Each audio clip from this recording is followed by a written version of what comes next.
And welcome everybody to the Huddle, KGUT9's weekly streaming sports talk show. I'm Jason Barr, joined by Pat Parris. Pat, good afternoon. How are you? Doing well. Good start to the season. We're off and running. And boy, some wild stuff happening in college football. So it was a good weekend. Good start for Arizona on offense, certainly with a 61-39 win over New Mexico. And the T-Mac, Tedero McMillan's 4 touchdown catches. He is the AP top 25 or the AP National Player of the Week. He was the Big 12 Offensive Player of the Week, school record, 304 yards receiving. So certainly a great performance by him. That's the glass half full. The glass that's a little half empty is, the defense definitely with some issues, giving up a ton of yards to New Mexico. The Lobos calling it afterwards an historic offensive performance against Arizona, Pat. Well, I think we all knew going into this season, the only area that Arizona had lost a significant, part of what they had last year was that defensive front four, and I think that was the area that they were going to have to make some adjustments and figure out what personnel worked. They were running guys in and out of there. They were trying to make combinations. I thought that certainly the second half they played much better than they did the first half. Did they ever completely get it right? No, but remember one thing, Jason. And this is an old coaching adage, and I think it holds true almost always, and that's the biggest improvement a team makes is from week 1 to week 2. And I thought clearly New Mexico offensively made a big jump from week 1 to week 2. Arizona didn't have a game under their belt. I expect them to improve defensively, especially the defensive front, from week 1 to week 2, albeit against NAU, which is obviously a step backwards and down from New Mexico in quality.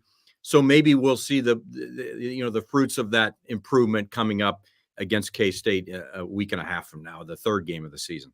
16 missed tackles by the defense, the Arizona defense, against a group of 5 talent. It's a little concerning what happens when they face a Big 12 team and a bigger, stronger offense. That's too many missed tackles. It's not a defense that looked like the defense in either the Alamo Bowl or in the Territorial Cup game against the Sun Devils. Yeah, no, there's no question. And it's a concern, Jason, but I don't think it's week 1. I don't know why we're spending so much time on this when we have the greatest offensive performance by a wide receiver in Arizona history and probably one of the top 5 performances in NCAA history. And we're going to worry about the defense. It's a concern. We should talk more about McMillan. 304 yards, 1 yard away from that 5th touchdown. You wanted him to see him get it. I know. It was like that, Jason. Yeah, one of them here, this one we're looking at, that's a defender falling down.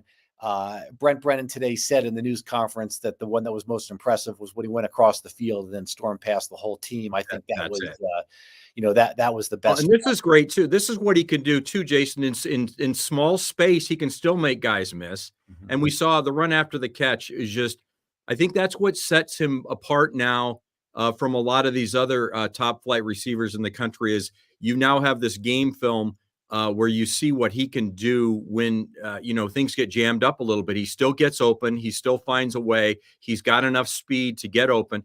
And that's another thing, Jason, that always impresses me about him. And it did last year too.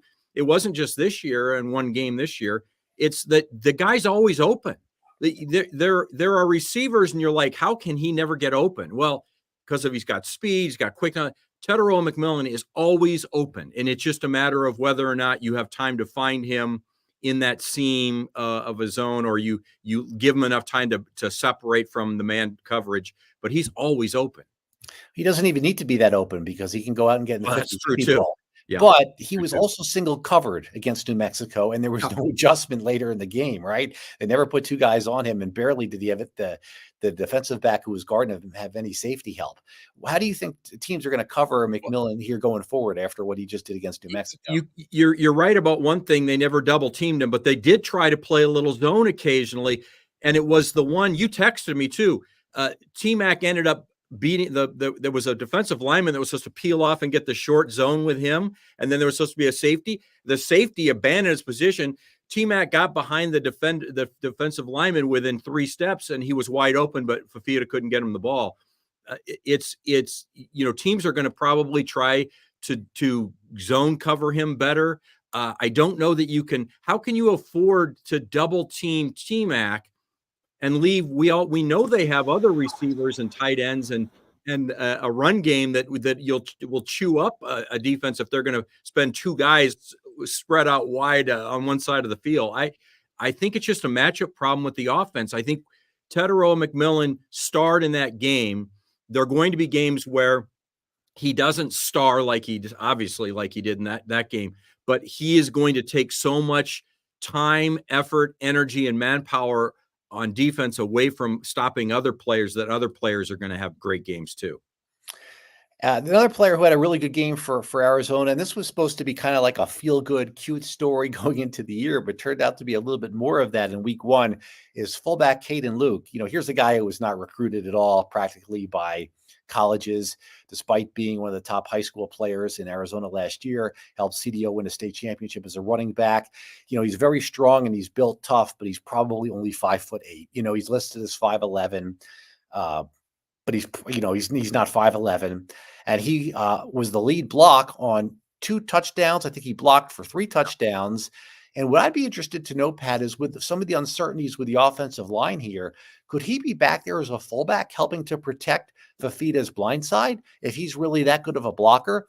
Because he wasn't plowing big linebackers out of the way, but he was certainly finishing his blocks on Saturday. Yeah, he was. I don't know if you're gonna put him in passing situations necessarily. I think what you're going to see is more of what you saw there. First of all, an athlete's an athlete, Jason, whether you're 5'8" and probably too small to play regularly in a college game or not, he's an athlete. And we all knew that at CDO, and he proved that there, and he proved it again the other night when we saw him make some great blocks. And I think it is a great story in the sense that you ask him to do whatever you need to do, and he's going to do it. And that's Caden Luke. And he's probably a little small to be a running back, but he's not too small to be because he's so just powerful. He's a great blocker. I think they found a role for him. I think they'll probably use him in that sense. And I think you asked a question after the game to Brent Brennan, and that is, are there other ways you can use him? Or you were talking about Speedy Luke, I think is what you were talking about. But I asked one of the running backs about Caden Luke, and then I asked Brent Brennan about Speedy Luke. Yeah. And somebody came up to me right afterwards and said, "Hey, I'm really glad you asked that because I don't think they're using them right either." Well, I swear to God, somebody said that to me. And we might as well transition and talk about that too. Is you've now got, you'll have to look at the depth chart, but in a lot of ways, is Speedy Luke now third on the depth chart? And that's, you might scratch your head a little bit. In fact, yeah, he's even fourth really on the depth chart. Krosky Merritt, Conley, Riscano, I don't know how you say, I've never even saw him on the field, but number 3, and then Rayshon Speedy Luke. So I guess it's an abundance of wealth at that position. At times we saw Krosky Merritt do well. We saw Conley do well at times. Yeah, but there's things that Luke can do that the other backs can't. And that's why I think your question to Brent Brennan was correct in the sense that, almost pushing him to don't you think you could line him up maybe in the slot occasionally too? If you're not going to use him as an every down running back, or at least, in that rotation more often than you did Saturday night, couldn't you find a place for him as a slot receiver and get him the ball that way? And think about how that would help with T-Mac, especially as he starts to get double teamed and faces more coverage. If you've got to also worry about a guy who's the fastest player on the field, nothing again, I'm sure T-Mac, we know how fast he is, but Rayshon Luke is nicknamed Speedy Luke for a reason, right? Yeah. This is a guy who's probably the fastest player on the field for either team, and a defense now has to worry about him in the slot. To me, he's maybe a third down back, but he's got to be on the field as a receiver a little bit. And I don't mean 2 touches like last time where it was like, okay, here's your 2 touches in the third quarter, and then that's it. That wasn't it. And don't forget too, wide receiver wise, Lamonius Craig really never got involved, and he will. I mean, he'll be a guy you'll have to go to. Montana Lamonius Craig when T-Mac gets, as you said, double teamed, or they figure out a way to at least slow him down. And then you will see the other receivers being used more this Saturday against NAU. You could hear it in Noah Fifita's Yeah. voice Yeah. in the Yeah. post game afterwards, where he's like, "I take responsibility for not getting the other receivers the ball." He will. You got to keep, you got to keep people happy. He will get the other receivers Yeah. the ball, and hopefully that includes Kean Burnett, because he made a great catch in the first He quarter, or in the second Jason, quarter, and that was it. as you know, that's the end zone that my seats are in, and I was so impressed with that catch. That is not an easy catch, what he did with the making the catch over a defender as the sideline was coming. He holds on to it. I'm impressed with him too. We always talk about the Servite guys with Fafita and T-Mac, obviously, but offensively, maybe Kean Burnett doesn't get enough attention. I think he's going to settle into an impact role as a tight end and be a big time player for them as the season develops too. That's another guy that can be your check down guy, right? If they're double teaming T-Mac and pressure's coming a little bit, there's always a place for the tight end to get a pass like he did the other night. Yeah, I don't know all the schemes, but I just think about having Burnett, Luke, and T-Mac all lined up there. That's hard to defend. Yeah. Put the pressure on the defense. Yeah. That's some real talent there. I really think this, this team got moved up to 20 this week in the AP. Just came out. They moved up one spot. I think that's just Florida State dropping out of them. Well, it's a lot of movement, but it's not like, oh, they were so impressed with Arizona, they moving up one. It's too early for that. But what I was going to say is, we know the defense has some issues that need to be corrected to be a legitimate, contender for one of the 12 playoff spots. But you'd be hard pressed, Jason, to find 11 or 12 other teams that have a better offense than Arizona. I just can't see it in college football. I think that's obviously, the line's still a question now. We don't know. They don't talk about injuries, so we don't know what the deal is with Rhino, and he wasn't the starting left tackle going into the year. Yes. So we got some issues on the line here. Well, you do, but boy, did they manage just fine without. I mean, they managed to move parts around and things didn't miss a beat. And Fafita said that after the game. He said, "I didn't get touched even when Rhino left the game." Right. And now I know it's New Mexico. You can say, "Hey, New Mexico, the defense isn't great, and they were gassed and they were running all over the place," and I get it. But Savigny is, I mean, he's just an outstanding, again, I'm not telling you anything you don't already know. He's an outstanding lineman that is making himself even more impressive to NFL scout. Jason, there were a ton of NFL scouts there Saturday night, and they got to, they're there not just to see T-Mac, they're there to see Savigny, and they're there to see, Manu, and, down the list. There's a lot of guys that could get drafted off this team, and Big Jonah is, he's right up there. Yeah, I think T-Mac cemented himself as a first-round pick, and you want him to be that, because he really took a chance coming to Arizona. I mean, he came a 1-11 team, but he could have gone to Oregon, and then in the offseason, he could have gone to Alabama or wherever he wanted to, and he stayed here. Yeah.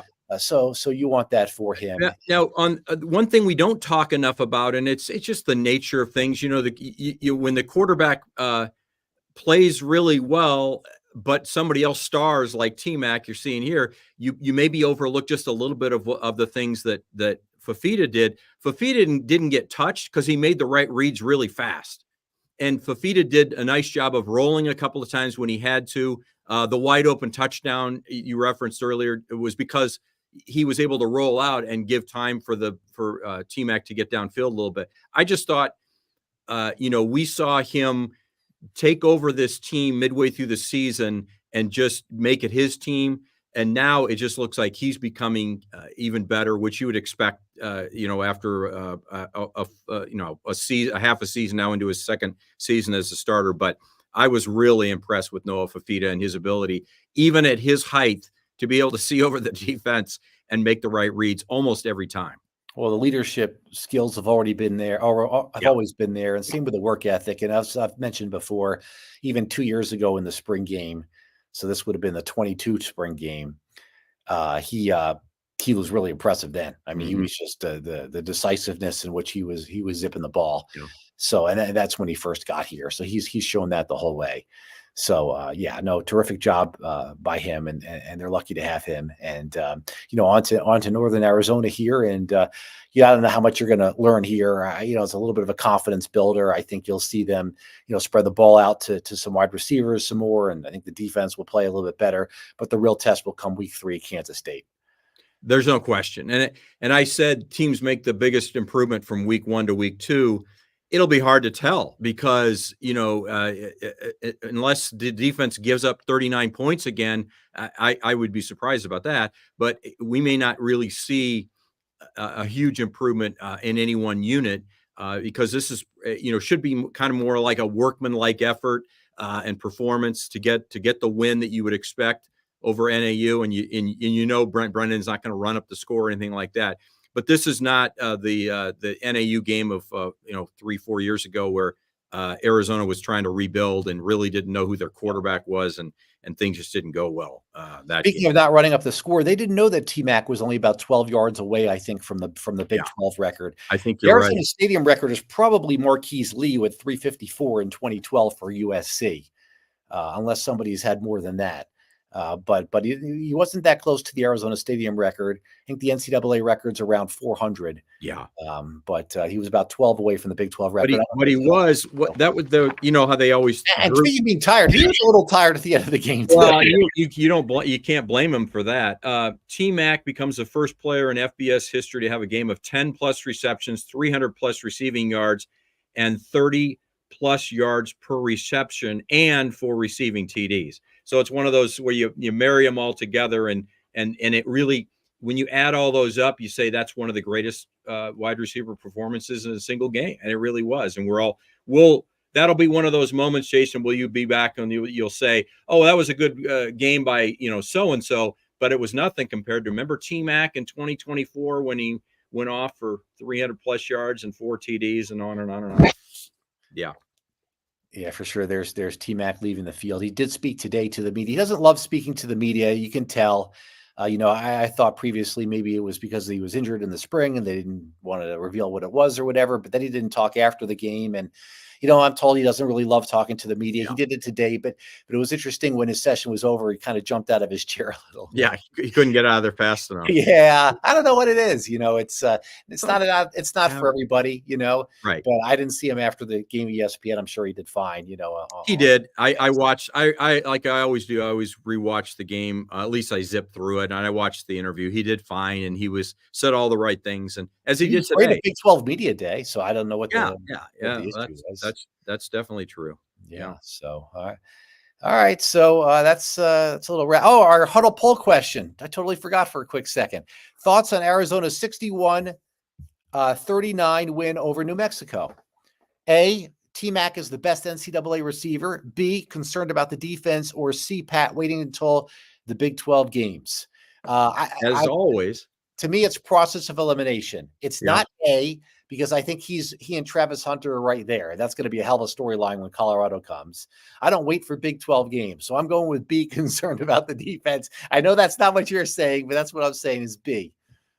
There are almost always your poll questions. There's a little bit of each one of them that you'd like to see. Yeah, you can't really judge this team until they go up against Kansas State, which, as we've been talking about in week 3, ironically, doesn't even count as a Big 12 conference game, but it is a Big 12 opponent, and it's one of the top 25 teams in Kansas State. We'll know a lot more when we see them in a week and a half. I am concerned a little bit about the defense, but I'd like to think that Johnny Nance or Dwayne Akina, boy, that was a throwback to last year. Dwayne Akina will, be able to look at the guys, grade them, figure out the right combinations, and be better this week and then better the week after that. So yeah, I went with A. He's the best receiver in the NCAA. So yeah, you really think he's better than Travis Hunter? I do. I really do. I think because he's going to be more consistent. He is probably, in my mind, going to get open more. You watch in the end when Hunter goes up against guys that are athletes like him. I don't think he gets open like T-Mac gets open, because T-Mac has that ability to, as you said, to be open even when he's not open. and we'll see. Travis Hunter goes up against guys that aren't as good, and yeah, he does well. Let's see. That's the argument we can have when we see them, and then when the season's over. Yeah, Travis Hunter also plays defensive back. I thought for a second they might need T-Mac at defensive back in the first half with Killebrew, the player from Louisville and Texas A&M before that, who's an interesting player, aggressive player, but definitely with a lot of talent. Yeah, for sure. All right. Well, the early poll on that is fairly even. I don't recall a poll that even split down. I agree. Maybe you figured something out here. Yeah. Yeah. So I would have thought it would have gone to A, but that's where we have so far. So yeah. That's a good one. That's a good one. All right. That we didn't talk about it, but I think special teams are doing well for Arizona too, right? I mean, you've got a kicker that is so consistently good now, and his range and loop it's unbelievable what he can do. Jason, you line up for a 54-yarder, and a lot of college teams would be like, you're only going to kick that if it's a game-winning situation. Not Arizona. They don't, in the middle of a game that's tight game, they're gonna let him kick from just about anywhere. I think that's a huge advantage for Arizona too. And talked about as a guy that could make an NFL lineup. Well, wait till you hear this. After a couple of his kicks, somebody who covers New Mexico in the press box said out loud, "Our kicker kicks for the Dolphins, and he doesn't kick like that." Yeah. And so I went and looked it up, and sure enough, the Miami Dolphins kicker went to New Mexico. And so that's who he was referring to. And then I watched the Tyler Loop kick from 54 that looked like it was going to be good from 70 yards. Yeah. Yeah. Well, and then there was the other, didn't he kicked another field goal, right? Where they got back, there was a delay of game and they backed him up 5 yards, and he's like, that's no problem. And he kicked it again. And that thing almost went over the net. It was so high. Yeah. And that was his maybe his source of improvement a few years ago, because it was Haversack who kicked the long kicks. Right. Right. And Luke did the short ones. And then actually Arizona has a 5-star kicker as a freshman right now. In the wings. Yeah. No, he's a freshman right now. That's what I mean. He's waiting in the wings. Yeah. He's going to be the kicker next year. So they got a 5-star guy waiting right now. So they're good in the kicking department. I guess so. So maybe that's one of the legacies of Arizona football is going to be a long line of kickers from now. Well, of course, it was the Zendejas. Yep. The whole yep. There's a whole history of that. So yeah. For sure. All right, let's before we say goodbye, let's take one last look at the poll results in case they've changed a little bit in the last minute. A little bit more for T-Mac. Yeah, to be expected. Yeah. To be expected. All right, this has been the Huddle, KK9's weekly streaming sports talk show. For Pat Parris, I'm Jason Barr, and we'll see you next week to talk about Arizona against NAU and look ahead to Kansas State. Until then, take care.